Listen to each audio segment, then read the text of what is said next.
Welcome to our video journey where we explore the fascinating world of pronunciation, unraveling the mysteries behind each word and its usage. In this video, the word is able. Able. Able. Able is used to describe someone's capability or competence to do something well or effectively. It indicates that a person has the skill, knowledge, or capacity to perform tasks or activities proficiently.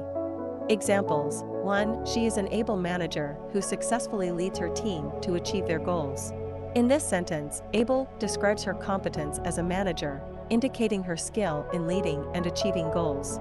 2. His ability to adapt to new situations makes him an able traveler in different parts of the world. Here, able signifies his capacity to adapt effectively to various situations while traveling.